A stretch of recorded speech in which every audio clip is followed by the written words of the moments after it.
नमस्ते बेटा, नमस्ते। तो भूला तो मेरी तो बोनी खराब हो गई, भूल गया मैं। क्या क्या था लास्ट टॉपिक हमारा? हाँ, लास्ट टॉपिक तो शायद हाइगन प्रिंसिपल सब खत्म हो गया ना। हाँ, आ गया ध्यान, मुझे आ गया। हाइगन प्रिंसिपल वगैरह सब खत्म हो गया। आज हम पढ़ने जा रहे हैं एक नया टॉपिक। टॉपिक है कोहेरेंट सोर्सेज। कोहेरेंट सोर्सेज, ठीक है।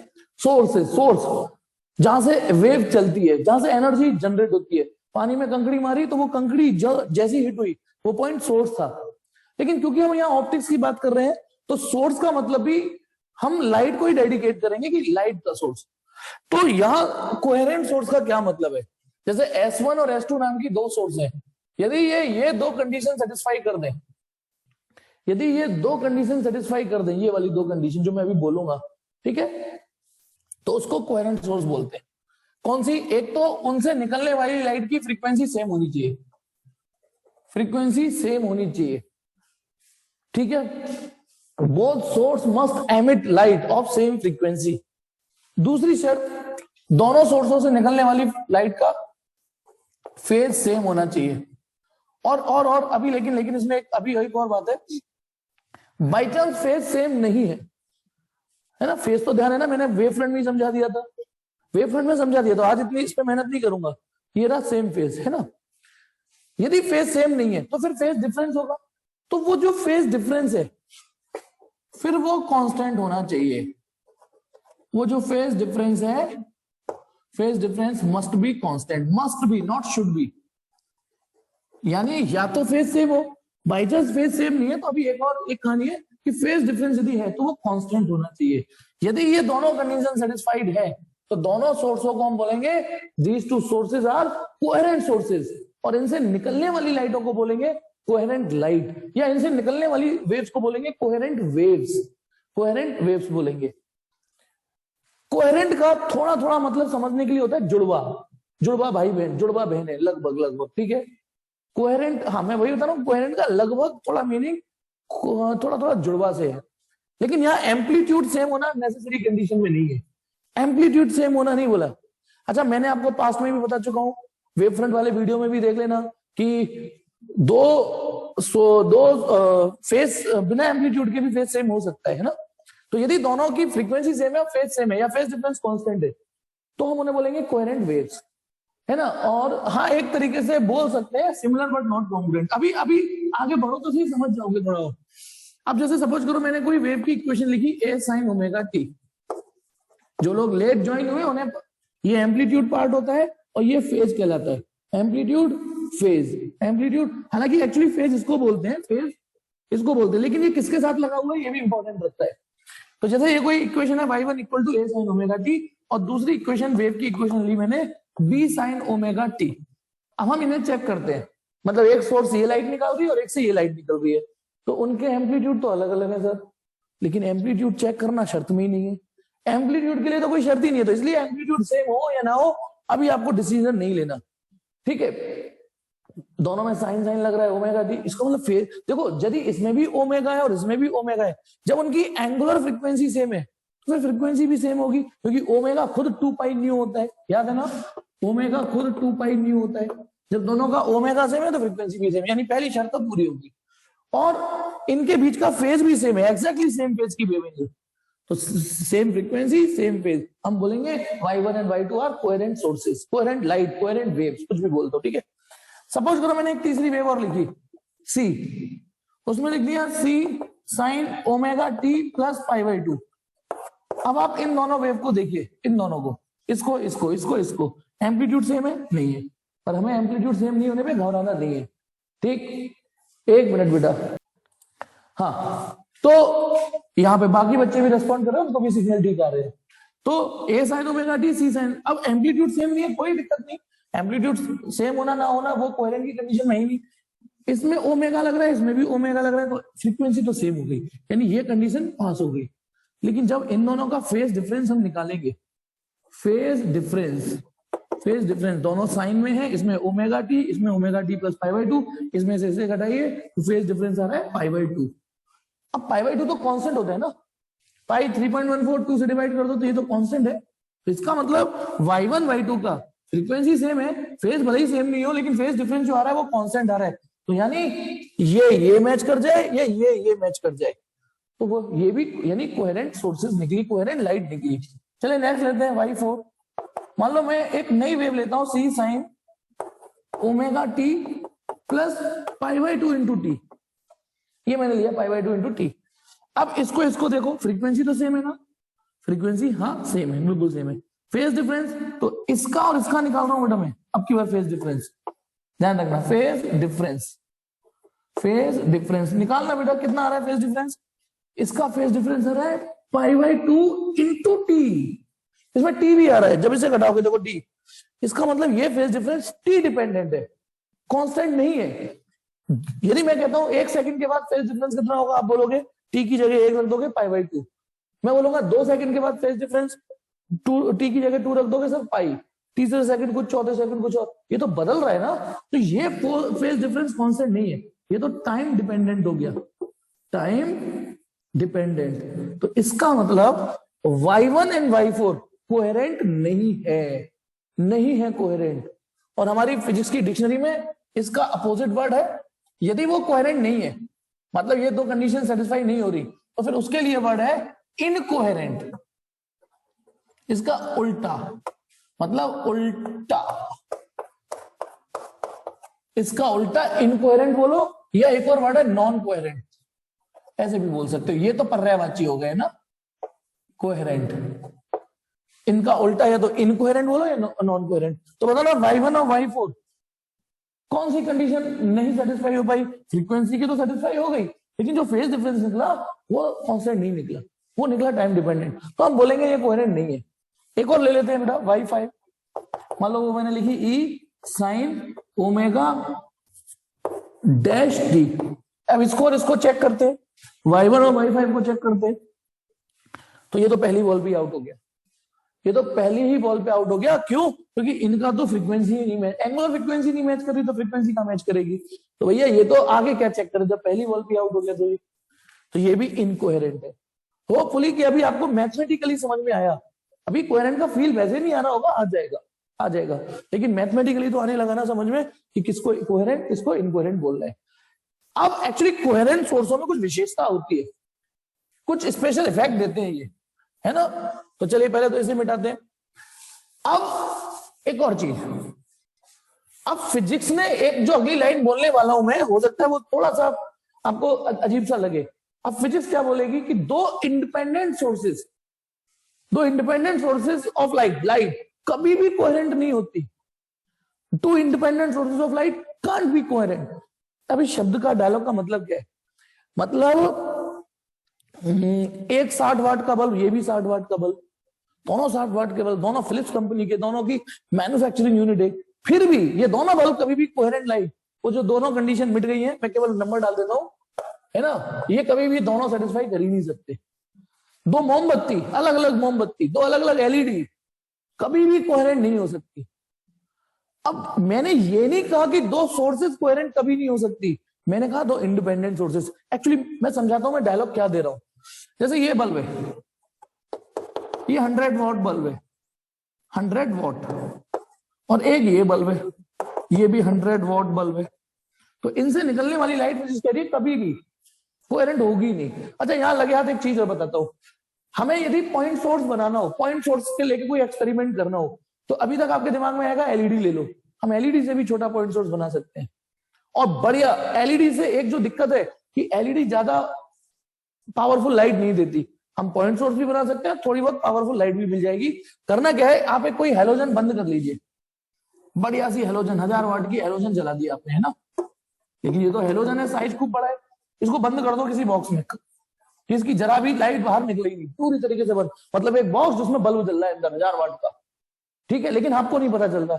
यहां एक हल्की सी कट मार दीजिए, कट छोटा सा, फिजिक्स की डिक्शनरी में ऐसे स्लिट बोलते हैं, स्लिट माने झिर्री, है ना, जैसे आप अपने कमरे का गेट बंद करते हो तो थोड़ी बहुत झिर्री रह जाती है, तो उसमें से सूर्य की रोशनी आने लग जाती है। स्लिट, SLIT, स्लिट वर्ड को अपनी डिक्शनरी में डालो, स्लिट माने झिर्री, ठीक है। जैसे आप की होल होता है, की होल उसमें से भी थोड़ा बहुत दिख तो जाती है, ठीक है, झिर्री, दरारें जो हो जाती है, और यदि मैंने एक पेपर लिया है, इमेजिन करो जैसे ये पेपर है और इसमें वो 2 रुपए वाला पेन घुसा दूं, टिप, केवल टिप घुसा दूं और बाहर निकाल दूं, तो जो छेद बनेगा, जो स्लिट बनेगी वो सर्कुलर होगी, उसे सर्कुलर स्लिट बोलेंगे। ठीक है, थोड़ी यदि मैं पिन घुसा के बाहर निकाल दूं तो वो सर्कुलर स्लिट होगी। और यदि मैं एक ब्लेड मार दूं लंबा सा तो ऐसे करके चीरा जाएगा, उसको रेक्टेंगुलर स्लिट बोलते हैं। ठीक है, तो मतलब ऐसे चीरा मार दूं करके ब्लेड, तो बहुत जो फाइन झिल्ली हो उसको रेक्टेंगुलर स्लिट बोलेंगे। अच्छा बताओ, यदि जो गेट बंद करते हैं हम, नीचे से थोड़ी बहुत हवा आती है, तो वो कौन सी स्लिट है, रेक्टेंगुलर स्लिट है, सर्कुलर स्लिट है? जब वो दरार है, जैसे गेट बंद किया, कहते हैं ना एसी चलाते हैं तो थोड़ा गेट फेट बंद कर देते हैं लेकिन थोड़ा बहुत दरार है, ठीक है, रेक्टेंगुलर स्लिट हुई। Very good. चलिए, अब मैंने यह स्लिट बनाई, लेकिन ये वो वाली स्लिट है पॉइंट सोर्स वाली, पॉइंट सोर्स। अब बताइए, ये हो गया ना पॉइंट सोर्स, ये सोर्स हो गया, यहां से अब स्फेरिकल वेवफ्रंट निकलेंगे। ये एक जुगाड़ होती है स्फेरिकल वेवफ्रंट जनरेट करने की या पॉइंट सोर्स बनाने की। ठीक है, बढ़िया 1000 वाट का बल्ब है, ठीक है, पूरी रोशनी नहीं यूज कर पा रहे, लेकिन जो भी निकलेगी ठीक तो निकलेगी ना।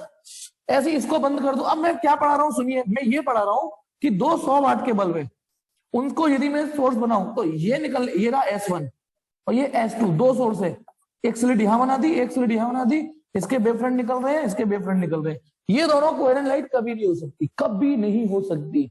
रीजन धीमे धीमे दिमाग में डालूंगा, पर ऐसे पहले दिमाग में डालिए, जब फिजिक्स कह रही है तो उसे मान लो। 2 इंडिपेंडेंट सोर्स कभी भी कोहेरेंट नहीं होती। लेकिन अभी आपके दिमाग में कुछ क्वेश्चन चलने लगे होंगे, आई उनका जवाब शायद थोड़ी देर में शायद आ ही जाए। देखिए, मैं आपसे एक बात बोलता हूं, मान लो मेरे पास एक ये सीडी प्लेयर है, 2 सीडी प्लेयर है, CD player 1, CD player 2, 2 CD player है, दोनों को टीवी से कनेक्ट कर दिया। ठीक है, टीवी से कनेक्ट कर दिया। अब मैंने दोनों एक जैसी टीवी, एक जैसे कंपनी के सीडी प्लेयर, सब कुछ एक जैसा, 2 शोले पिक्चर की सीडी ले आया, दोनों को एक साथ इसमें इंसर्ट करी, है ना, दोनों में एक साथ इंसर्ट कर दी, एक साथ दोनों के रिमोट ऑन किए, है ना, तो भी कहीं ना कहीं डाउट रहेगा कि अगले 3 घंटे जो ये पिक्चर चलेगी एग्जैक्टली सेम फेज में चलना। इसके डायलॉग, बसंती इन कुत्तों के सामने मत नाचना, उसमें और इसमें एग्जैक्टली 3 घंटे तक मैच करना थोड़ा डाउटफुल रहेगा, हमेशा हमेशा डाउटफुल रहेगा। जरूरी नहीं है कि अगले 3 घंटे तक सारी चीजें, सारे डायलॉग सेम फेज में चलते रहे। 0.1 सेकंड का भी आपके रिमोट दबाने में भी एरर आ गई तो मतलब ही नहीं है बेटा, है ना। तो ये 2 इंडिपेंडेंट सीडी प्लेयर में हम गारंटी नहीं ले पा रहे, क्योंकि एक डाउट हमेशा जीवित रहेगा। लेकिन यदि मैं इस सीडी प्लेयर उसे बंद कर दूं, चला ही नहीं रहा, ठीक। अब यदि मैं यहां पर एक स्पीकर और यहां पर भी एक और स्पीकर इसी से निकाल दूं, स्पीकर तो खूब ऐड हो जाते हैं। हाँ, हम ये श्योर है कि ये दोनों आवाज 3 घंटे तक मैच करेंगी या नहीं करेंगी वो लोग। उसी सीडी प्लेयर से यदि मैं 2 सोर्सेस को जनरेट कर लूं, है ना, तो इस स्पीकर से, इस स्पीकर से, हाँ, तो यानी 2 independent sources coherent sound effect नहीं दे पाएंगे, लेकिन ये दोनों सेम कोहेरेंट साउंड इफेक्ट दे पाएंगे। यही जुगाड़ हम लाइट में कर लेंगे। जैसे बहुत सारी जुगाड़ है लाइट में तो बहुत सारी जुगाड़ है, लेकिन हम जिस जुगाड़ को लेके आगे बढ़ेंगे, ये रही बॉक्स, इसमें मैंने बल्ब बंद कर दिया, जो भी लेना है 100 वाट 1000 वाट जो भी तुम पे, इसकी रोशनी बाहर निकल ही नहीं रही। लेकिन यदि मैं इसमें 2 छेद कर दूं तो एक इसमें से निकलेगी, एक इसमें से। नाउ वी आर श्योर, अब श्योर है कि ये दोनों जो लाइट है वो पक्का कोहेरेंट होगी। इसमें तो श्योर है ना। अभी आपके दिमाग में ये चल रहा होगा कि ये क्यों नहीं कोहेरेंट हुई, तो मैंने यहां बताने की कोशिश की साउंड इफेक्ट से, लेकिन इसमें तो श्योर हो गए ना, जिस फ्रीक्वेंसी की लाइट यहां पहुंचेगी उसी की पहुंचेगी, और या तो सेम फेज में पहुंचेगी।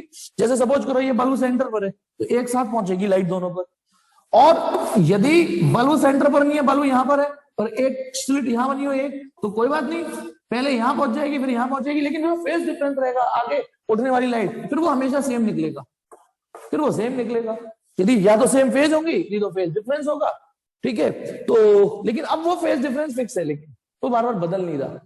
तो होपफुली आप पहले ये समझ गए कि मैंने ये नहीं बोला कि 2 सोर्सेस कोहेरेंट नहीं हो सकती, मैंने ये बोला 2 इंडिपेंडेंट बल्ब नहीं हो पाते, 2 इंडिपेंडेंट मोमबत्ती ये नहीं हो पाते।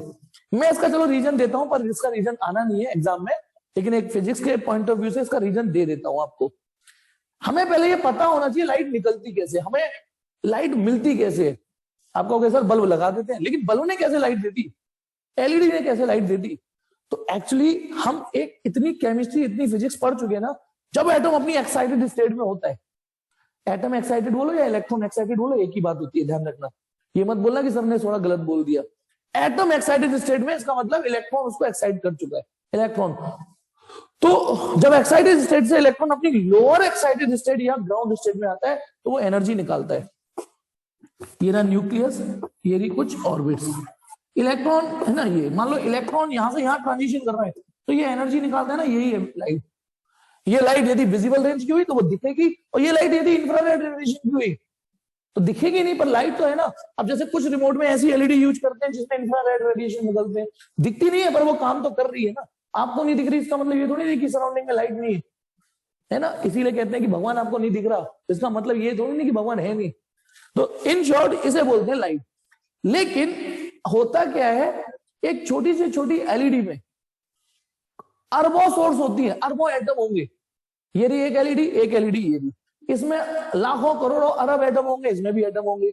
इस बात में तो गारंटी है ही नहीं ना कि इसके एटम और इसके सारे एटम, इसके सारे एटम, इसके सारे एटम, भले ये 100 वाट के बल्ब के एटम है ना, एक जैसा ही हर वक्त एक्साइटेड हो, एक जैसे फेज से लौट के आ रहे हो। साला डी एक्साइटेशन का भी तो नहीं पता रहता।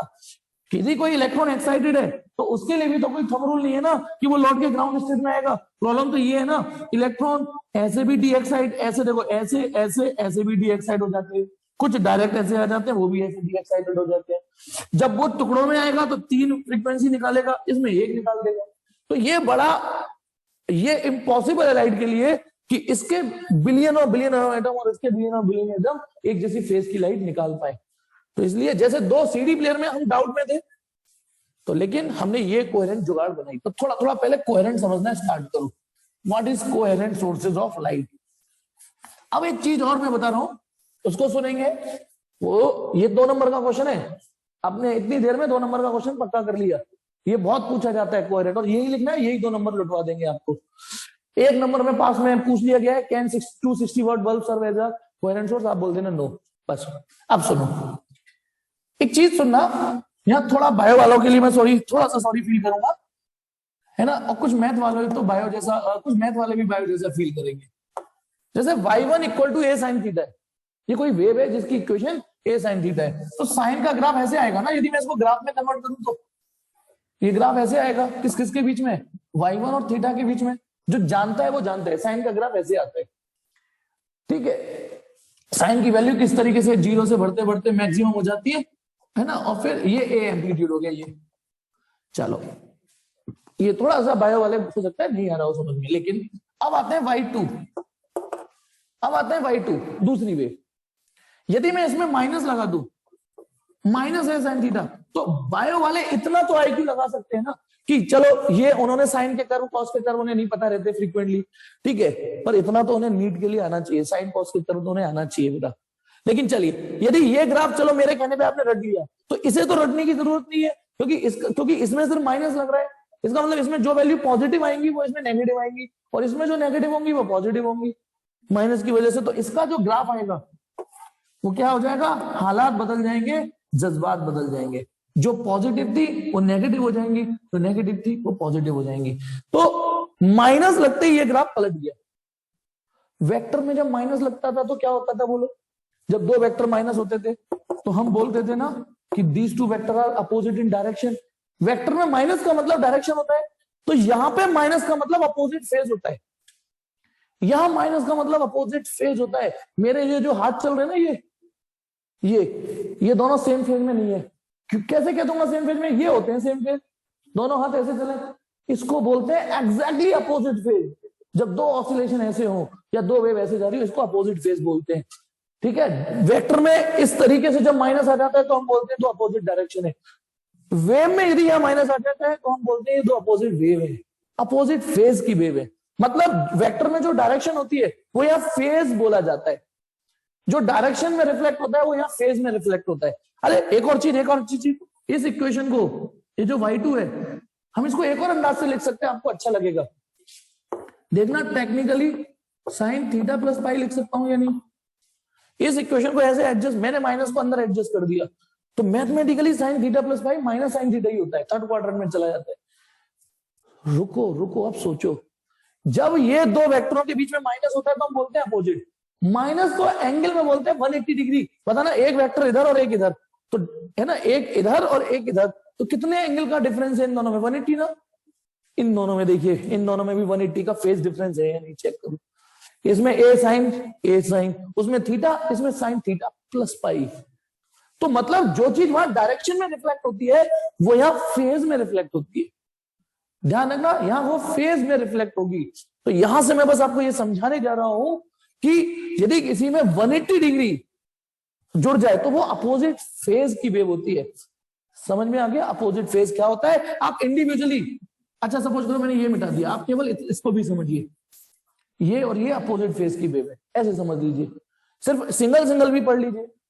आइए अब एक टॉपिक पढ़ा रहा हूं मैं, उसके लिए मैंने आज दो वीडियो भेजी है, दो वीडियोस भेजी है। शायद आप समझ नहीं पाए होंगे ये वीडियोस क्यों भेजी है आपको, लेकिन देखना चाहिए। जिस तरीके से आप तमाम ये फालतू की चीजें देखते रहते हो, आपको देखना तो चाहिए था वो वीडियो।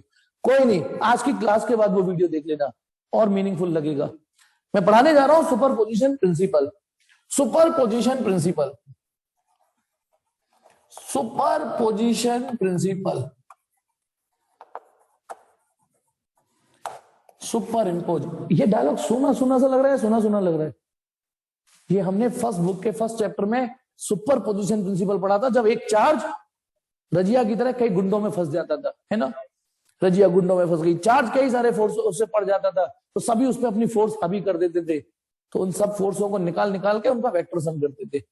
आज कई सारी वेव सुपर इम्पोज होंगी, है ना, कई सारी वेव, तो उनको कैसे डील करना है देखते हैं। मान लो ये कोई रस्सी है। अब तक मैं आपको जब रस्सी में वेव समझाता था तो क्या कहता था कि रस्सी का एक सिरा वहां क्लैंप कर दिया मैंने, वहां क्लैंप कर दिया है ना, रिजिडली यूं करके, और केवल जर्क देने वाला मैं हूं, तो केवल मैं जर्क देता था तो मेरे जर्क आगे बढ़ते थे। सपोज करो मैं अप एंड जर्क दे रहा हूं, ठीक है, लेकिन सपोज करो इधर से मैं जर्क दे रहा हूं और इधर से भी सपोज करो कोई और जर्क दे रहा है, वो भी जर्क दे रहा है, सपोज करो दिशा पता नहीं, यहां तो मान ही लेते हैं थोड़ी देर के लिए, ठीक। अब आ जाइए, ये भी जर्क वो भी जर्क, अब मैंने इधर की तरफ जर्क दिया ऐसे, ये जर्क दिया रस्सी में ऐसे, ये आगे जा रहा है, इधर से उसने भी जर्क दे दिया। एक ही सड़क पर दो बस आ रही है अपोजिट डायरेक्शन पे, सड़क एक ही है, लेकिन अब बस पार्टिकल होता है, ये वेव है। पार्टिकल और वेव में सारी प्रॉपर्टी मैच नहीं करती है। जब बस आती है ना, एक दूसरे को ओवरलैप कर ही नहीं सकती, नहीं कर सकती, वो एक्सीडेंट होता है तो भी ओवरलैप नहीं करती, हमने देखा होगा, ठीक है, टकरा के पीछे चली जाएंगी, घुस जाएंगी, चीर देंगी, ओवरलैप नहीं हो रहा, कहीं ना कहीं रुक जाएंगी, वो अस्तित्व खत्म हो जाता है मोशन का। लेकिन जब दो वेव एक दूसरे की तरफ आती हैं तो सीन बहुत ही खूबसूरत बनता है। वो कैसा होता है देखिए, पहले तो सपोज करो ये वेव का नाम है y1 और इस वेव का नाम दे दिया मैंने y2, इस वेव का नाम दे दिया y1 और इस वेव का नाम दे दिया y2। अब वेव के चलने का अंदाज कैसा होता है? मैं पहली वीडियो जो मैंने बनाई थी वो बनाई इसलिए थी कि पहले वेव को तो जानो, बताना ये एनर्जी आगे हैंड ओवर होगी, फिर आगे हैंड ओवर होगी, ऐसी ये वाली एनर्जी आगे के पार्टिकलों को हैंड ओवर होगी, वो आगे हैंड ओवर होगी। सपोज करो मैं यहाँ रिबन बांधू, उस रिबन को क्रॉस से समझाऊं, तो जो एनर्जी अभी y1 के पास है वो इस रिबन पे पहुंच जाएगी, यानी ये रिबन भी थोड़ी देर के बाद उठ जाएगा, ये रिबन भी थोड़ी देर के बाद उठ जाएगा। Is it okay? माना इसका एम्पलीट्यूड ए है और इसका भी मान लेते हैं ए है, इमेजिन करो ए, दोनों आइडेंटिकल वेव मान ली मैंने, तो बताना जब ये रिबन इस पे पहुंचे, वो ये एनर्जी इस रिबन, क्रॉस मतलब रिबन वही मान दिया, जो ये एनर्जी जब इस रिबन पे पहुंचेगी तो ये भी उठ ही जाएगा ना ए एम्पलीट्यूड से, अभी एनर्जी लॉस की चुल नहीं करनी, ठीक है। ऐसे यहां पे मैं रिबन बांध दूं तो जैसे ही एनर्जी इस पे पहुंचेगी, ये डिस्टर्बेंस इस पे पहुंचेगा, तो धीमे धीमे इसका भी एम्पलीट्यूड ए हो जाएगा और उठ जाएगा ये भी। ऐसे चलता जा रहा है, सीन चलता जा रहा है, थोड़ी देर के बाद तभी तो ऐसे हालात आएंगे, देखो कैसे, यानी ऋतुराज सर की वेव और दिशा पटानी की वेव है नहीं, ओवरलैप करने वाली स्थिति में आ गई। अब सुनिए यहां क्या होगा, दिस इज y1, ये रहा y2।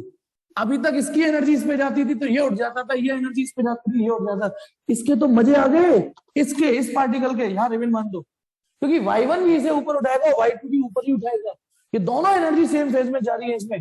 देखो y1 भी एनर्जी इस पे पहुंचेगी, y2 की भी एनर्जी इस पे पहुंचेगी, ये दोनों एनर्जी उस पे ऐड हो जाएंगी और ये उठना चालू कर देगा। इसके और इसके बीच में ये वाला फिगर अभी नहीं बना रहा मैं, मैं एक ये फिगर बनाता हूं, थोड़ी देर के बाद ये हालात हो जाएंगे, थोड़ी देर के बाद ये ना तो y1 दिख रही होगी ना y2 दिख रही होगी, इसको बोलते हैं रिजल्टेंट वेव।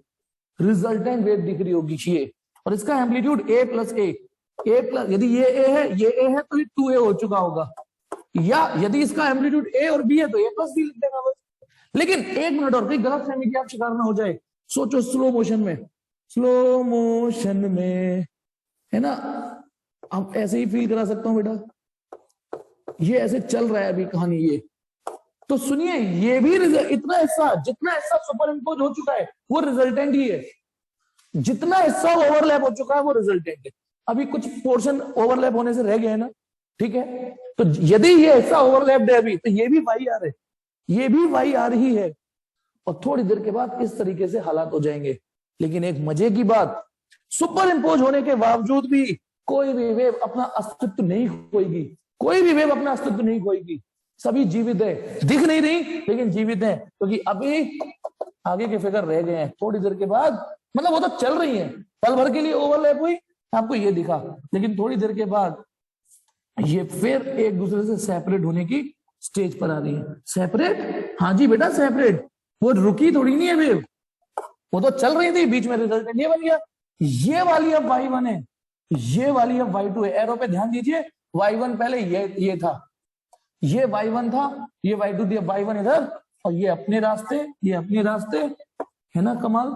इसी के लिए तो मैंने वीडियो भेजी, और वो वीडियो एनिमेशन नहीं है, एक्चुअल वीडियो है, क्योंकि एनिमेशन में तो ये भी डाउट कर सकते हो सर, एनिमेशन तो किसी का भी बनाया जा सकता है, तो आप देखोगे दोनों वेव अपने अपने रास्ते, that is called superposition principle. तो यहां जो रिजल्टेंट वेव आपको मिली है, चाहे पल भर के लिए मिली, पल भर के लिए मिली, तो आपने देखा दोनों वेव के डिस्प्लेसमेंट ऐड हो रहे थे, दोनों वेव के डिस्प्लेसमेंट ऐड हो रहे थे। लेकिन अभी इसका दूसरा पहलू, दूसरा, मैं इसे मिटा देता हूं बेटा, ये मैंने सिर्फ इसलिए समझाया था, मेरे पास जगह चाहिए मुझे, ठीक है।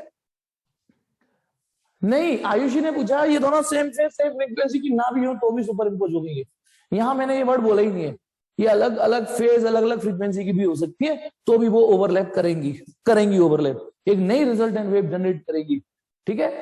यहां फ्रीक्वेंसी सेम होना, सेम फेज होना शर्त नहीं है। और मेरे पास मैसेज आ रहा है मीटिंग खत्म होने का, दूसरी मीटिंग आनी है, मेरा काम अभी पूरा नहीं हो पाया है, दूसरी मीटिंग ज्वाइन करनी है, ठीक। अब मैं इसे मिटा रहा हूं, ये दिमाग में रखना, ये दिमाग में रखना, ठीक है, कि अपोजिट फेज का मतलब सर ने क्या समझाया था। अब आ जाइए, ठीक, आ जाइए ये कि जरूरी नहीं है कि हम इस तरीके से पढ़े। सपोज करो रस्सी में जर्क कुछ इस अंदाज में भेजे, ऋतुराज सर ने ऊपर भेजे, लेकिन दिशा पटानी को पसंद नहीं आया, उसने नीचे से भेज दिया, ये भी तो पॉसिबल है। This is y1, this is y2, और ध्यान रखना एम्पलीट्यूड ए भी हो सकते हैं तो ये 2a हो गया, एम्पलीट्यूड ए और बी हो सकते हैं तो ये a प्लस बी हो जाएगा। मैंने जो वीडियो भेजा है आपको उसमें ये वाला a और a है, तो ये तो और अच्छा लगता है देखने में, ये और अच्छा लगता है देखने में, a और a है, लेकिन आपने दिमाग में ये मत बना लेना परमानेंट कि a और a ही होने चाहिए, एक a और एक b हो सकता है, लेकिन पहले इसका एम्पलीट्यूड भी a और इसका भी a है, ये मान लिया जाए तो क्या होगा, ये भी एम्पलीट्यूड a और ये भी a। अब बताओ ये अपने अंदाज में चलेगी, वो अपने अंदाज में चलेगी, ये जैसे ही आगे चलेगी, जैसे ये आगे बढ़ेगी तो ये हर अगले रिबन को ऊपर उठाती हुई चलेगी, और जब ये आगे चलेगी तो ये हर अगले रिबन को नीचे गिराती हुई चलेगी, ये अपनी एनर्जी जब इसको ट्रांसमिट करेगी तो नीचे गिराती हुई चलेगी। फिर थोड़ी देर के बाद जब ये इस हालात में पहुंचेंगे कि ऋतुराज सर, दिशा पटानी, ऐसे, अब इस रिबन के साथ क्या हो गया, जो बीच में फंस गया है, ऋतुराज सर से ऊपर उठाना चाह रहे हैं, या ऋतुराज सर की वेव ऊपर उठाना चाह रही है, उधर ये वाली वेव y2 से नीचे गिराना चाह रही है, क्योंकि इस समय मैंने दोनों की ताकत एक जैसी ली है, तो ये उठेगा ही नहीं।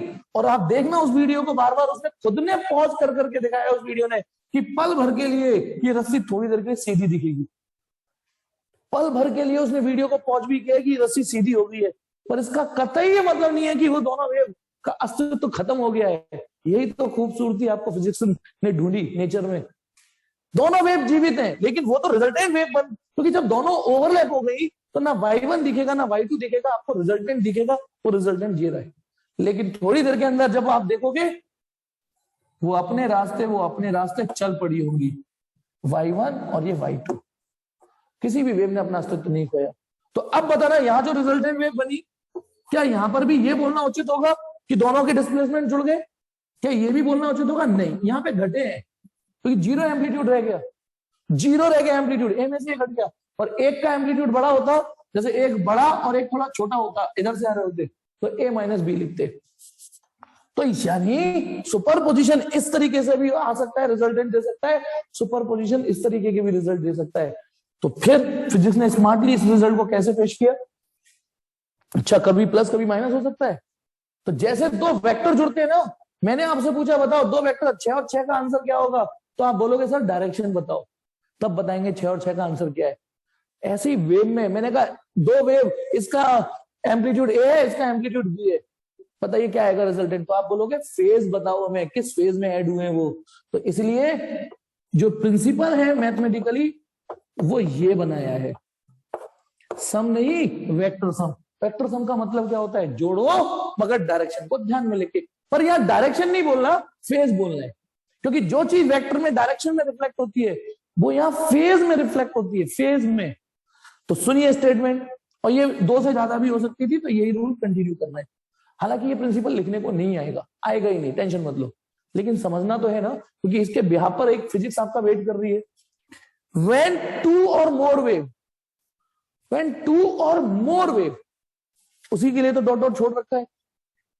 When two or more wave overlap in a medium, ऐसे भी है ना, overlap in a medium, then a new wave is formed called resultant wave, whose displacement at any instant, किसी भी इंस्टेंट, चाहे इस समय क्यों ना हो, चाहे इस समय क्यों ना हो, क्योंकि इतना पार्ट भी रिजल्टेंट वेव है, whose displacement at any instant is always equal to सम नहीं, vector sum of individual, vector sum of displacement of individual waves, whose displacement at any instant is always equal to vector sum of displacement of individual wave या component wave, इन्हें component wave बोलते।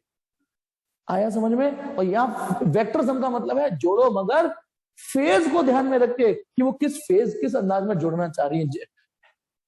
तो ये रहा superposition principle. पर रस्सियों के लिए नहीं है ये वाला चैप्टर, ये चैप्टर है ऑप्टिक्स के लिए। तो आइए ऑप्टिक्स के लिए सुपरपोजिशन प्रिंसिपल का एग्जांपल देता हूं मैं आपको, ठीक है? ऑप्टिक्स के लिए देखिए सुपरपोजिशन प्रिंसिपल।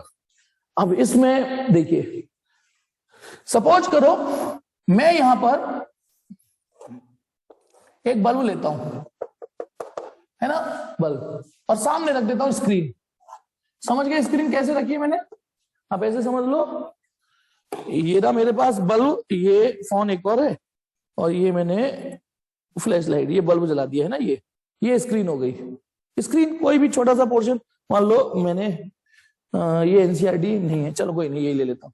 तो ये स्क्रीन हो गई, ये बल्ब, ये स्क्रीन। तो बता ना, यदि मैं ये बल्ब जला दूं, सामने स्क्रीन रख दूं, तो सामने क्या दिखेगा? रोशनी दिखेगी। इसमें क्या बुद्धि लगानी, तो सामने रोशनी पहुंच चुकी होगी। और हाँ, स्क्रीन का साइज कोई बहुत बड़ा नहीं है, स्क्रीन का साइज कोई बहुत बड़ा नहीं लेना, छोटा लेना। अच्छा, अब आप एक बात बताइए, एक मिनट, इस समय बोर्ड पर गौर से देखिए, मैंने कुछ बल्ब बंद कर दिए, रोशनी तो आ रही है ना, केवल, है ना, रोशनी तो आ रही है। तो ऑलमोस्ट आप ये मान सकते हो ना, रोशनी जो है वो ऑलमोस्ट यूनिफॉर्म आ रही है लाइट। इतने हिस्से को यदि मैं बोलूं, आप नहीं कहोगे कहीं कम ना कहीं ज्यादा। तो यहां पर आपको यूनिफॉर्म लाइट मिलेगी, यूनिफॉर्म लाइट, माना ऑफ इंटेंसिटी आई। अब ये नया वर्ड आपके लिए आ गया, इंटेंसिटी। धीमे धीमे इससे भी दोस्ती हो जाएगी इससे दोस्ती। ये रहा बल्ब, और इसमें अरे अभी तो रोशनी पहुंचेगी नहीं, अभी तो छेद हुआ ही नहीं, ये रहा छेद, अब पहुंचेगी, ठीक है, ये रोशनी इस पे पहुंच रही है, ठीक है, ये रोशनी इस पे पहुंच जाएगी और रोशनी से स्क्रीन पर, ठीक है। अब मैं मान लो मैंने ऐसे ही दो बल्ब, सेम बल्ब, दो बल्ब लिए, ठीक है, दोनों सेम आइडेंटिकल बल्ब है, फिर से स्क्रीन वही है। तो अब बताना, यदि इस कमरे में मैंने कुछ बल्ब बंद किए थे ना अभी, अब मैं कुछ बल्ब जला देता हूं, अरे हाँ, तो बोर्ड पे आप क्या नोटिस कर रहे हो? बल्ब कुछ ऑन कर रहा हो तो तो आपने देखा रोशनी पहले से अच्छी हो गई है, लेकिन है तो यूनिफॉर्म ना। तो यानी कुछ लाइट ये भेज रहा होगा, कुछ लाइट ऐसे भेज रहा होगा। तो सुनिए, दोनों की सुपर इम्पोज लाइट पहुंची है, क्योंकि S1 और S2 दोनों ने अपना अपना कंट्रीब्यूशन दिया है। और यदि मैं ये कहूं कि दोनों एक जैसे बल्ब, एक जैसी स्लिट खोली है, तो स्क्रीन पर फिर से यूनिफॉर्म लाइट आपको दिखेगी, लेकिन अब इंटेंसिटी 2i हो चुकी होगी। यूनिफॉर्म लाइट है, बताओ अभी मैंने आपके सामने लाइट ऑन की है तो रोशनी बढ़ गई है, लेकिन है तो एक जैसी ना। Uniform light of intensity 2i। मैंने इसमें ये 2i में ये एज्यूम किया है कि दोनों बल्ब एक जैसी इंटेंसिटी भेज रहे हैं। इंटेंसिटी कई फैक्टरों पर डिपेंड करती है। रुको रुको सुमित, मैं आ रहा हूं बेटा, सुमित आ रहा हूं, वेट तो कर, wait and watch, wait and watch. ठीक, इंटेंसिटी एक्चुअली लाइट की एनर्जी को मेजर करने का एक स्केल होता है, एनर्जी को मेजर करने का, है ना। अब जैसे मैंने यहां बल्ब लिया, वहां कितनी रोशनी पहुंची है, इसको इंटेंसिटी बोलते हैं। अब वहां कितनी रोशनी पहुंची है, ये कई फैक्टरों पर डिपेंड करती है। थोड़ा इंटेंसिटी से दोस्ती कराता हूं, कोई जल्दबाजी नहीं है। मैंने यहां बल्ब लिया, ठीक है, और यहां कितनी रोशनी पहुंची है, इसको इंटेंसिटी बोलते हैं। अब इंटेंसिटी कई फैक्टर पे देखना, आप बोलना हाँ या ना। यदि मान लो मैंने यहां 50 वाट का बल्ब है, वहां कुछ रोशनी पहुंच रही होगी। यदि मैं इस 50 वाट को 100 वाट से रिप्लेस कर दूं, वो बल्ब निकाल के 100 वाट का डाल दूं, तो वहां इंटेंसिटी पहले से ज्यादा हो जाएगी कि नहीं हो जाएगी ना। यदि मैं इस 50 वाट के बल्ब को रिप्लेस करके 100 वाट कर दूं, तो वहां थोड़ी ज्यादा रोशनी पहुंचेगी, बल्ब पावरफुल है। रुको, एक और तरीका है इंटेंसिटी बढ़ाने का। यदि मैं नहीं कर रहा, 50 वाट से 100 वाट कर ही नहीं रहा, मैं क्या कर रहा हूं, थोड़ा सा छेद बड़ा कर दिया, इसका विड्थ ऑफ द स्लिट बड़ी कर दी। जब मैं विड्थ ऑफ द स्लिट बड़ी कर दूंगा, है ना, एक काम करते हैं, नेक्स्ट मीटिंग ज्वाइन करते हैं ना, चलिए। तो हाँ, तो मैं क्या बता रहा था, इंटेंसिटी ये बताता है कि कितनी रोशनी पहुंची। एक मैंने फैक्टर बताया कि 50 वाट की जगह 100 वाट लगा दोगे तो वह इंटेंसिटी अच्छी पहुंचेगी। एक और फैक्टर है, आप नहीं कर रहे 50 वाट से 100 वाट, यदि इस स्लिट को थोड़ा बड़ा, ओपनिंग थोड़ी बड़ी कर दोगे, इसकी झिल्ली थोड़ी बड़ी कर दोगे, तो बताना ज्यादा रोशनी पहुंचेगी कि नहीं पहुंचेगी, बोलो। ज्यादा बताना, ज्यादा बीम पहुंचेगी, ज्यादा बड़ी रहे तो भी इंटेंसिटी बढ़ जाएगी। तो यानी 50 वाट को 100 वाट करने से भी बड़ी, आप 50 वाट को 100 वाट करने के फेवर में नहीं हो तो स्लिट बड़ी खोल दो। अच्छा, मान लो आप स्लिट बड़ी खोल रहे हो, तो वो फिर पॉइंट सोर्स नहीं रहेगा। तो मान लो आप स्लिट को बड़ा नहीं करना चाह रहे, बल्ब आपके पास है नहीं 100 वाट का, तो आप एक काम कर सकते हैं, इसको थोड़ा पास ले आओ, इसको पास ले आओगे तो भी रोशनी बहुत। तो यानी मैंने 3 फैक्टर तो आपके सामने बता दिए कि इंटेंसिटी बल्ब कौन सी रोशनी का है, यानी खुद सोर्स पर डिपेंड कर रहा है, ओपनिंग कितनी बड़ी छोड़ी है आपने, ठीक है, और क्या बोला मैंने, डिस्टेंस को एडजस्ट कर लो। वो अब बाकी बात बाद में धीमे धीमे दोस्ती हो जाएगी। तो यानी जब आपने एक बल्ब ऑन किया तो स्क्रीन पर लाइट पहुंची। जैसे मैं कमरे में कुछ लाइट बंद कर रहा हूं, आपको फील हो जाएगा, कुछ लाइट बंद कर दी तो रोशनी कम पहुंच रही है स्क्रीन पर, थोड़ी सी रोशनी बढ़ा दूंगा और पहुंच रही, एक और बढ़ा दूंगा तो और बढ़ गई, ठीक है। ये सब आपने घर में करके देखने को। और ये 2i जरूरी नहीं है, यदि मैं यहाँ ओपनिंग ज्यादा खोल दूं, यहाँ कम खोल दूं, तो i1 + i2 लिखेंगे हम यहाँ।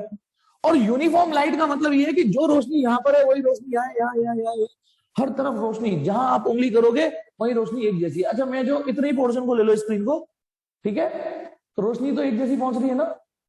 अब आते हैं एक नया फिनोमेना जो आपने 12 से पहले कभी पढ़ा भी नहीं होगा, कभी नहीं पढ़ा होगा, और यदि स्कूल में नहीं पढ़ा तो आज आप पहली बार ही पढ़ रहे होगे। यदि आपने अभी स्कूल में नहीं पढ़ा तो ये पहली बार ही पढ़ रहे होगे। अब तीसरा, ये दोनों सोर्स की सुपर इम्पोज लाइट यहां पहुंच रही थी, लेकिन गौर से देखो ये इंडिपेंडेंट बल्ब है, ये इनकोहेरेंट सोर्सेज हैं। ये क्या है, ये इनकोहेरेंट लाइट्स हैं ये, क्योंकि 2 इंडिपेंडेंट बल्ब से कभी कोहेरेंट लाइट नहीं निकल सकती। तो जब 2 इनकोहेरेंट लाइट सुपर इम्पोज होती है, और आप जनरली घर में, है ना, इनकोहेरेंट लाइट के साथ ही जीते हो, मरते हो, है ना, ये सब जीते हो, ठीक है। लेकिन अब एक एक्सपेरिमेंट क्या करने जा रहा हूं, गौर से सुनना। ये ना एक ही बल्ब, मतलब एक ही बल्ब है, सामने स्क्रीन, और स्क्रीन कैसे रखी हुई है समझ जाओ।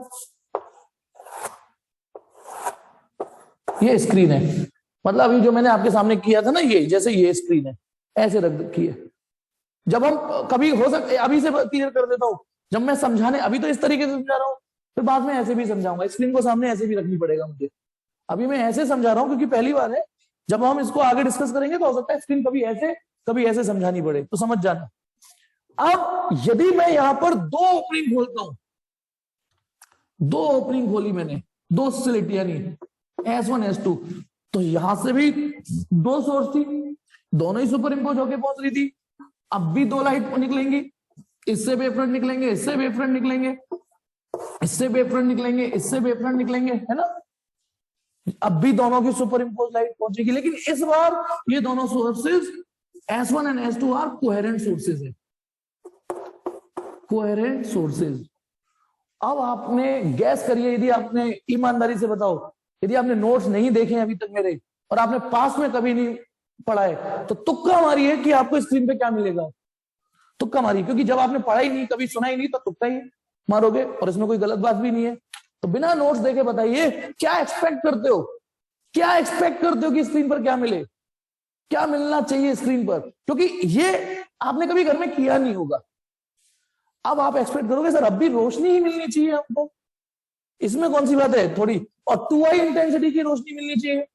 भाई आई इंटेंसिटी की इमेजिन करो, ये भेज रहा है, और आई इंटेंसिटी की ये भेज रहा है, तो हमको 2i इंटेंसिटी की लाइट मिलनी चाहिए ऐसी ही, लेकिन नहीं। अब देखिए स्क्रीन पर आपको क्या मिलेगा, स्क्रीन पर मिलेगा आपको ऑल्टरनेट डार्क ब्राइट रीजन्स आपको मिलेंगे कहीं। देखो ये, अच्छा पहले बताओ ये दिख रहा है रेड कलर से कुछ, पहले ये बताओ ये रेड कलर दिख रहा है आपको, तो मैं एक अगली कोशिश करूं, थोड़ा बहुत दिख रहा है, ये रेड है, दिख रहा है ना, हाँ। तो देखिए इस, तो सपोज करो ये रेड बल्ब है, क्या ये रेड बल्ब है, तो रेड कलर की लाइट निकल रही होगी, तो स्क्रीन पर रेड लाइट खाली, रेड लाइट खाली, रेड लाइट खाली, रेड लाइट खाली, रेड लाइट खाली, रेड लाइट खाली, इस तरीके के आपको रीजन्स मिल जाएंगे, इस तरीके के रीजन्स डिवाइड हो जाएंगे, इस तरीके की स्क्रीन इतने स्क्रीन इस तरीके से डिवाइड हो जाएगी। आश्चर्य हो रहा है ना। यानी स्क्रीन पर कुछ जगह जहां मैंने रेड कलर का चौक बनाया है, चौक से यानी वहां रेड लाइट पहुंच गई है, और जहां नहीं बनाया वहां लाइट ही नहीं पहुंच रही, और जहां लाइट नहीं पहुंचती उसे अंधेरा बोलते हैं।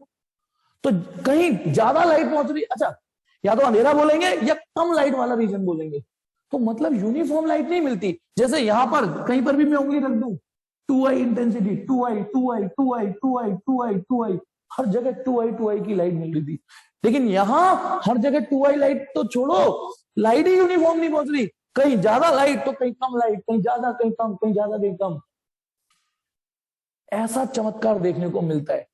ठीक है, अब सुनिए, आप एनसीईआरटी में जाओगे तो एनसीईआरटी हमारी ब्लैक एंड व्हाइट है, एनसीईआरटी हमारी भाई ब्लैक एंड व्हाइट है, तो हमें जब इसको ब्लैक एंड व्हाइट में पढ़ेंगे तो आपको कुछ इस अंदाज में वो पढ़ना पड़ेगा, ब्लैक एंड व्हाइट, तो चाहे कुछ भी हो जाए आपको इस तरीके की फ्रिंजेस ये मिलेगा ये। लेकिन यहां काले का मतलब है डार्कनेस, इसको नहीं देखना अभी, इसे मैं बाद में बताऊंगा, इसको देखना है आपको पहले। इसमें काले का मतलब है डार्कनेस, और जो व्हाइट वाला है व्हाइट को ब्राइटनेस मान लेना। एक्चुअली काला रंग ना डार्कनेस का प्रतीक होता है, इसलिए काला रंग हम डार्कनेस मानेंगे, लेकिन व्हाइट का मतलब यहाँ व्हाइट नहीं है, व्हाइट का मतलब वो कलर है जो कलर आप यहाँ पे यूज कर रहे होगे। जैसे मैंने यहाँ रेड कलर यूज किया तो red dark, red dark, red dark. Green colour use कर लू तो ये ग्रीन चौक से कर देना, green dark, green dark, green dark. मतलब आपकी जो लाइट आप फेंक रहे हो वो यूनिफॉर्मली पहुंचती ही नहीं है वहां पे, अजीब सा नहीं लग रहा, जबकि मतलब ऐसा सीन हो गया जैसे सपोज करो ये लाइट है ना, मैं कुछ लाइट बंद करता हूं 1 मिनट, ये है ना, बताना ये लाइट है, मैं यदि बीच में रुकावट डाल दूं तो पीछे देखना स्क्रीन पर, देखिए आपको पीछे क्या दिख रहा है, हाथ दिख रहा है ना, लेकिन उंगलियों के बीच में लाइट है, लेकिन जहां उंगली आ गई वहां शेडो है। तो अब बताइए आप इसे यूनिफॉर्म लाइट बोलोगे? नहीं, कहीं रोशनी थी, कहीं नहीं थी, कहीं थी, मतलब कम ज्यादा कम ज्यादा कम ज्यादा लाइट थी। पहले ये बताइए, मैंने बीच में, इसे बोलते हैं बीच में उंगली करना, क्योंकि मैंने लाइट और स्क्रीन के बीच में उंगली कर दी है, अंगूठा भी कर रखा है, हाथ भी कर रखा है पूरा, तो देखिए, तो आपको नॉन यूनिफॉर्म लाइट फील हो रही है, नॉन यूनिफॉर्म लाइट मिल रही है, कम ज्यादा कम ज्यादा। यहां जहां ज्यादा मिलेगी उसे ब्राइट रीजन बोलेंगे, और जहां कम मिलेगी, अच्छा आप अंधेरा उसके कंपैरिजन में बोल रहे हो ना, समझ रहे हो नहीं समझ रहे हो, ये सर S1 S2 के बीच में गैप की वजह से हुआ है ना तो S1 S2 के बीच में इसको पास किया ना, गैप नहीं हुआ, इसकी वजह से नहीं हुआ है। चलिए मैं कंटिन्यू करता हूं आपको। हाँ, तो पहले तो अपने मन को ये यकीन दिलाओ कि ऐसा होता है, ये यकीन दिलाओ आप कि ऐसा होता है। जब सर कह रहे हो सर फिजिक्स पर हम, और रैंडमली आप एक्सपेरिमेंट कर सकते हो, मैं करके दिखाऊंगा। चलो मैंने सेटअप बना भी रखा है आज, क्योंकि कई बच्चे इस बात को मानने को तैयार नहीं होते कि ऐसा भी हो सकता है। एक सेटअप बना रखा है, वो मैं दिखाऊंगा, उसके बाद आपको फ्री करूंगा। तो पहले तो जो फिजिक्स में इनके नाम दे रखे हैं, इस पैटर्न को फ्रिंज बोलते हैं। इस पूरे पैटर्न को फ्रिंज, FRING, फ्रिंजेस, बहुवचन में, एक वचन में फ्रिंज, बहुवचन में फ्रिंजेस। फ्रिंजेस का हिंदी में मतलब होता है झालर। दीपावली पे झालर लगाते हैं ना, ये एक ऐसी झालर है, सपोज करो 20 बल्ब में की एक लड़ी बनाई मैंने 20 बल्ब की, उसमें से ऑल्टरनेट बल्ब फूट गए, फ्यूज हो गए, कुछ भी मान लो, और फिर उसको लगाऊं तो एक बल्ब जल रहा है, एक बंद है, एक जल रहा है, एक बंद है, एक जल रहा है, बंद। ये वो वाली झालर है, वो वाली झालर नहीं है जो दिवाली पे यूं करती है, बंद हो रही है, बुझ रही है, जो बल्ब बंद है वो बुझ गए, वो जल रहे हैं, बंद है ना, वो वाली नहीं। अच्छा, कभी कभी कुछ लाइट तो दीपावली में बड़ी डरावनी सी लगती है, जैसे पटाखे वटाखे छोड़ के, है ना, जब शांत रात को सन्नाटा हो जाता है, तो कुछ लाइट तो बड़ी भयंकर है। मैं थोड़ा करके दिखाता हूँ डेमो, ऐसे डरावनी सी बंद हो जाएंगी।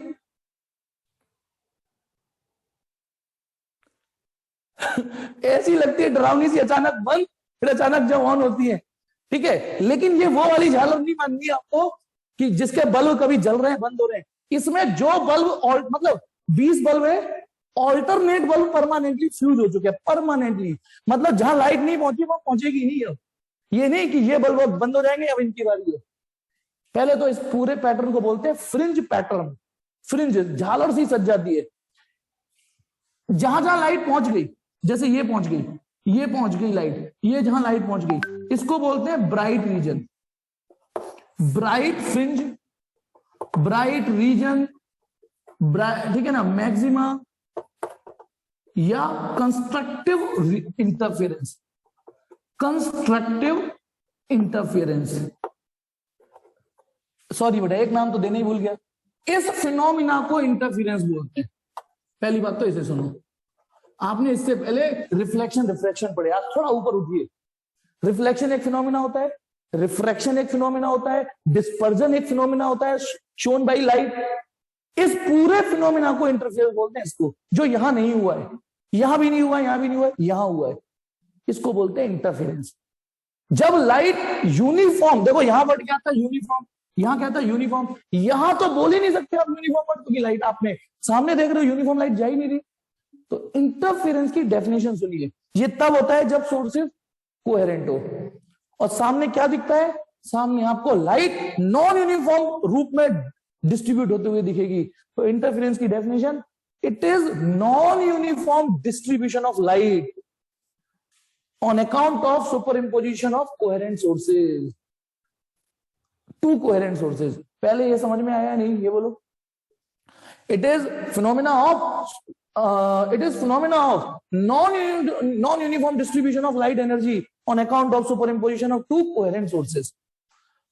ठीक है, पूरे पैटर्न को इंटरफेरेंस बोलते हैं। और इसमें जहां जहां लाइट पहुंच चुकी है, उतने रीजन को या तो bright region, bright fringe, maxima region या कंस्ट्रक्टिव इंटरफेरेंस बोलते हैं। और जहां जहां लाइट नहीं पहुंची है या कम पहुंची है, या तो पहुंची नहीं या कम पहुंची है, क्या बेटा, सोर्स को डिस्टर्ब करने से गैप, अरे रुको रुको रुको, सब समझ जाओगे, टाइम लगेगा बेटा, इतना टाइम लगेगा कि अगले 3-4 क्लास इसी पे चलने वाली है, इतना बड़ा टॉपिक है ये। लेकिन समय बड़ा है पर कठिन नहीं है। और जहां जहां लाइट नहीं पहुंची है ना, उनके नाम पलट दो, ब्राइट के बदले डार्क रीजन कर दो, डी, है ना, डार्क फ्रिंज, डी फ्रिंज लिख दिया मैंने। दूसरा, मैक्सिमा का उल्टा मिनिमा रीजन बोल सकते हो, कम लाइट पहुंच रही है। और कंस्ट्रक्टिव की जगह डिस्ट्रक्टिव इंटरफेरेंस बोल दोगे। ये बात समझ में आ गया। कई सारे नाम अपनी डिक्शनरी अपनी बढ़ाई है, वोकैबुलरी बढ़ाई है, स्लिट नया वर्ड सुनने को मिला, ठीक है, फ्रिंज, इंटरफेरेंस, ठीक है, बाकी तो आप नाम जानते ही थे। तो इसको बोलते हैं। अब हम अगले दिन, अगले क्लासों में ये सीखेंगे क्यों, कहां, की, क्या, कैसे, अब क्यों नहीं हुआ, अभी क्यों हुआ, है ना, लाइट ऐसा क्यों। अच्छा सुनिए, मैंने जो लाइट अभी ये दिखाया था डेमो, मैंने तो बीच में हाथ किया था, उंगली की थी, तब आपको नॉन यूनिफॉर्म लाइट मिल रही है। नॉन यूनिफॉर्म लाइट देखो आपको कहीं कम कहीं ज्यादा, है ना। हमने तो यहां और यहां के बीच में कोई उंगली भी नहीं करी है। प्रॉब्लम तो ये है। अच्छा सपोज करो मैं ये रोशनी है, इसके सामने कंगा, बाल काटने वाला कंगा रख दूं, तो वही दिखेगा ना जो मैंने एनसीईआरटी में दिखाया था, alternate dark bright dark bright dark bright. अच्छा मैं एक चीज बताता हूं, यहां डार्क रीजन का मतलब ये नहीं है कि बिल्कुल ही अंधेरा हो गया, बिल्कुल अंधेरा भी हो सकता है और कम लाइट को भी डार्क बोलते हैं। देखिए मैंने जैसे यहाँ ये चुल्ल कर रखी है ये, तो जैसे सपोज करो ये लिख रहा है ए, क्या आपको इमेजिन करो मैं कुछ लाइटें बंद करता हूं, ये बताइए ये ए दिख रहा है या नहीं दिख रहा है, ये बताओ आपको, आपको ए दिख रहा है जबकि वो तो अंधेरे वाले रीजन में है ना, तो दिखना नहीं चाहिए ना जो अंधेरे वाले रीजन में। यदि वो आपको दिख रहा है इसका मतलब कुछ तो रोशनी है, हाँ, लेकिन बाकी के कंपैरिजन में कम है। और यदि मैं बिल्कुल ही, एक हैलोजन थोड़ी दूर है, यदि मैं बिल्कुल ही बंद कर दूं, थोड़ी दूर है वो मुझसे है ना, नहीं तो मैं उसे भी बंद कर दूं तो ये भी दिखना बंद हो जाएगा। उस केस में हम पता है क्या वर्ड यूज करेंगे, जो फिजिक्स में ही यूज होता है वर्ड, वो फिजिक्स में ही यूज होता है word, dark is completely dark. क्या बोलेंगे, यदि आपको अंधेरे वाली जगह चवन्नी भी नहीं दिख रही कुछ भी, तब एक डायलॉग बोलेंगे यार डार्क इज कंप्लीटली डार्क। ये फिजिक्स में ही वर्ड होता है ये यूज, ठीक है। तो ध्यान रखना, डार्क और कंप्लीट डार्क में अंतर समझिए। अंधेरा करूंगा अंधेरा अंधेरा कायम रहे, अंधेरा क्या नहीं करनी। फिलहाल होप ये समझ में आ गया। अब मैं आपको एक एक्सपेरिमेंट करके दिखाता हूं, ठीक है, लेकिन पहले ये बताइए, अब आपको मैं ये एक्सपेरिमेंट करके दिखा रहा हूं कि ऐसा होता है, बस इतना दिखाऊंगा, एक क्वेश्चन मार्क छोड़ के आज की क्लास खत्म करेंगे, क्योंकि आपके दिल और दिमाग में आना चाहिए ऐसा होता है। फिर धीमे धीमे अगली क्लासेस में ये एक्सप्लेनेशन आ जाएगा, बहुत बड़ा टॉपिक है, बहुत सारे क्वेश्चन है इसमें, ठीक। हाँ तो हाँ, सस्पेंस में अगली क्लास में खोलूंगा कि क्यों हुआ ऐसा, क्यों हुआ, लेकिन ये मैं आज ही दिखा दूंगा कि ऐसा होता है। लेकिन मैं आपको बता रहा हूं कि मैं जो दिखाने जा रहा हूं वो इंटरफेरेंस का बाप है, जिसे डिफ्रैक्शन बोलते हैं, जो अगला टॉपिक होगा। इंटरफेरेंस जब आपके दिमाग में समझ में आ जाएगा ना, तो अगला टॉपिक होगा डिफ्रैक्शन। तब आपको पता चलेगा कि interference is just a special case of diffraction. Interference is just a special case of diffraction. तो असली तो डिफ्रैक्शन हुआ ना, तो मैं आपको डिफ्रैक्शन दिखाऊंगा, उसमें एक ही स्लिट यूज होती है, एक ही, और उसके बावजूद भी आपको ऐसे रीजन दिखेंगे। मैंने स्लिट कैसे बना रखी है बताता हूं। एक ब्लेड लिया है, अभी बता देता हूं, ब्लेड ऐसा होता है ना, अभी दिखाऊंगा आपको, ब्लेड ऐसी तो होता है ये,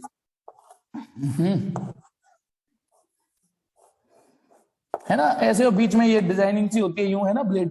मैंने इस ब्लेड को बीच में से तोड़ा है और इसकी जो शार्प एजेस वाली हैं उनको ऐसे कर दिया है, शार्प एजेस वालों से एक स्लिट बना लिया, झिर्री स्लिट बना ली, समझ गए। पहले तो इसे बीच में से तोड़ा और ये वाला जो साइड है और ये वाली साइड है इनको पैरेलल कर लिया है और यहां टेप चिपका दिया है, ये बन गई स्लिट।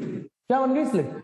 इस पे मैं मारूंगा लेजर टॉर्च, बहुत फाइन बनाई है मैंने, इस पे मैं मारूंगा लेजर टॉर्च और फिर आप देखिएगा स्क्रीन पे क्या हो रहा है। ये बताइए रिकॉर्डिंग चालू हो गई है हर कन्हैया किसी की, जल्दी बताओ रिकॉर्डिंग चालू हुई है नहीं, है ना, क्योंकि इस एक्सपेरिमेंट को, ठीक है, ओके। तो मैं पहले वो सेटअप दिखाता हूं, है ना, पहले वो सेटअप दिखाता हूं आपको, फिर उसके बाद एक्सपेरिमेंट करेंगे। ये कैमरा कैसे चेंज होगा, ऐसे देखिए, नीचे आपको ये ब्लेड दिख रहा है, आपको ये ब्लेड, एक स्लिट बनी हुई है, ये मैंने लेजर टॉर्च ले रखी है, इसको अभी ऑन करूंगा, ठीक है, और इस लेजर टॉर्च की लाइट, लेजर टॉर्च की लाइट इस ब्लेड पे, स्लिट पे मारूंगा, है ना, स्लिट पे, और फिर सामने स्क्रीन पे दिखाऊंगा, कैमरा फिर वहां ले जाऊंगा, है ना। तो पहले तो, है ना, एक मिनट मैं एक काम करता हूं, एक मिनट बेटा,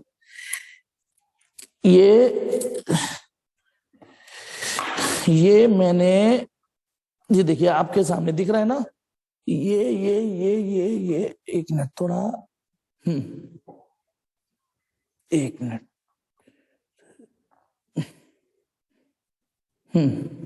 अब यहां से तो कुछ दिखेगा नहीं, तो मैं पहले कमरे में रोशनी भी खत्म कर रहा हूं, है ना, एक मिनट, क्योंकि जब तक कमरे में रोशनी रहेगी वो नहीं दिखेगा।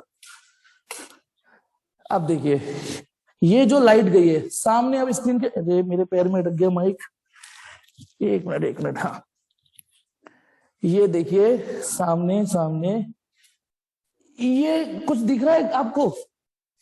ये आप गौर से देखिए, बीच में एक ब्राइट स्पॉट हो रहा होगा, और देखिए red, alternate, red dark, red dark, red dark, उधर भी देखिए रेड डार्क, रेड डार्क, और ये बहुत बढ़ाया जाता है ये रेड डार्क। आप पहले इसको गौर से करिए और स्क्रीनशॉट लीजिए, यदि ले सकते हो तो स्क्रीनशॉट लीजिए। Red dark, red dark, red dark, है ना? जबकि मैं फिर से लाइट ऑन करता हूं, लाइट ऑन, इसमें कोई चीटिंग नहीं है, कोई चीटिंग नहीं की है मैंने। सिंपली आप देख सकते हो लेजर टॉर्च अभी भी ऑन है, लेजर टॉर्च वो केवल एक, अच्छा यहाँ देखो तेल के साथ कंघी फ्री मिल गई। रिफ्लेक्शन दिख रहा है आपको? रिफ्लेक्शन दिख रहा है? चलिए कोई नहीं, अब आगे देखिए मैंने क्या किया है। आप देखिए सिर्फ ब्लेड पर एक लाइट मारी है, हटाता हूं पहले लाइट में, ये एक स्लिट है, दिख रहा है स्लिट? इस स्लिट पे मैंने लाइट मारी है ताकि light is allowed to incident on that slit, ठीक है? उसके बाद यहां से जब मैं दिखा रहा हूं तो क्योंकि थोड़ी रोशनी है तो कंफर्टेबल नहीं हो आप देखने के लिए, कैमरा में एक बार और पास ले जाता हूं, ठीक? एक मिनट, उसके लिए मुझे थोड़ा बल्ब बंद करना पड़ेगा। ये देखिए, एक्चुअली एक दिक्कत है, कैमरे के चक्कर में थोड़ा सा कंफर्टेबल नहीं आ रहा, नहीं तो मुझे बहुत कंफर्टेबल दिख रहा है। ये जो ब्राइट स्पॉट है ना, ये कैमरे में बदतमीजी दिखा रहा है, एक्चुअल में इतनी बदतमीजी नहीं है इस ब्राइट स्पॉट की। और आई डोंट नो, इतना मैं भी नहीं जानता हूं कि कैमरे में इतनी बदतमीजी क्यों हो रही है, जबकि इतनी बदतमीजी एक्चुअल में नहीं है। मेरे को बहुत इससे भी सुंदर दिख रहा है। बस आप ऑल्टरनेट डार्क ब्राइट देखो बस। और इसमें मैं डिफ्रेक्शन में, यानी ये, इसको आप अपने इन्वेस्टमेंट में रख लो, मैं बाद में नहीं दिखाऊंगा। क्या सर ब्राइट स्पॉट अपनी उंगली से दिखाइएगा? ब्राइट स्पॉट अभी मैं दिखाता हूं, एक मांग आई है तो मैं अपना हाथ रख देता हूं, अपना हाथ। अब तुमको यही नहीं दिख रहा होगा कि मेरा हाथ आ गया है, ये रहा ब्राइट स्पॉट। अब मेरा हाथ स्क्रीन की तरह बन गया है। अब इससे क्या देखना चाह रहा था, आई डोंट नो, मेरे हाथ से क्या स्पेशल दिख रहा है, लेकिन आप इसको ही देखिए दीवार पर ही। और ये ठीक है, चलिए अब आगे बढ़ते हैं। नहीं, एक मिनट, हाँ रिकॉर्डिंग ऑन थी मेरी, मुझे लगा मैंने रिकॉर्डिंग ऑन करी है कि नहीं। ओके चलिए, एक minute.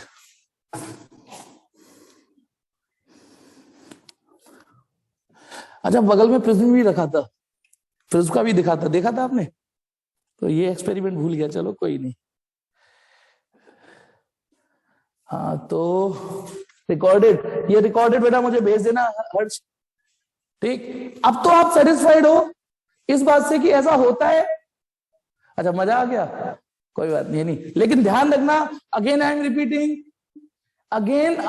Repeating, this is diffraction. लेकिन डिफ्रैक्शन भी इंटरफेरेंस ही होता है।